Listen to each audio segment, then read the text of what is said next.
Well, how does it sound to make dinner in about 30 minutes with a recipe your whole family will love? Well, let's send it over to Alex Danes from My Own Meal Plan to show us how it's done from her very own kitchen. Hi, Alex. Today we are making my loaded mac and cheese casserole that your whole family is guaranteed to love.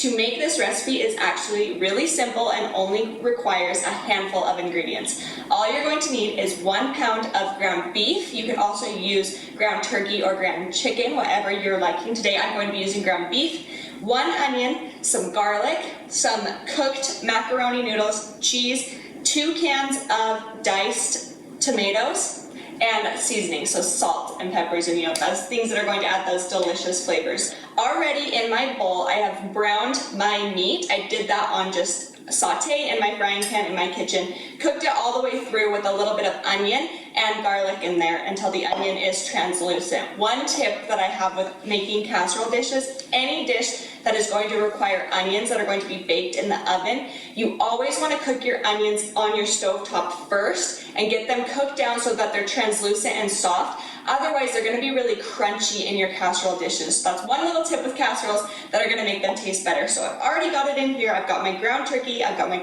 ground beef, onions, garlic, and salt and pepper, seasoned it, and I have it fully cooked and ready to go. You can see it's all done here. To this, all we're going to do is add 2 cans of diced tomatoes.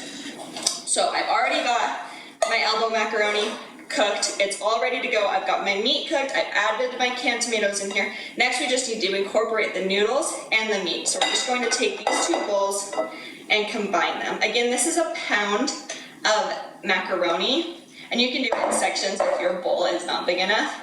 But you just want to give it a toss so that everything is kind of coated in that tomato mixture here. Again, we're just thinking about elements of flavor. Also, the noodles are going to absorb some of that juice from the canned tomatoes. So we just want to give that a quick toss here. Again, these are a little bit bigger, so I may not even end up using everything we need, but it's about a pound. A pound of meat, a pound of noodles, 2 cans of tomatoes, and then really your seasoning and cheese is all you're going to need to make this dinner in 30 minutes or less. So I've got this all coated and ready to go, nice and full. Next, I'm just going to pull across my 9x13 pan and grease it with a little bit of Pam. Make sure we spray all those sides so that things don't stick. And then we're just going to pour the made mixture into our pan. And you want to make sure you're spreading it out, spreading those meats and cheeses. Again, this is going to be like a loaded macaroni and cheese. Try not to make a mess on your kitchen counter. Easier said than done. And then once it's into your pan, you can give it an additional couple of mixes here. And then just kind of spread it out evenly so that things are going to cook more evenly. Now, at this point, we've got it all the way in here.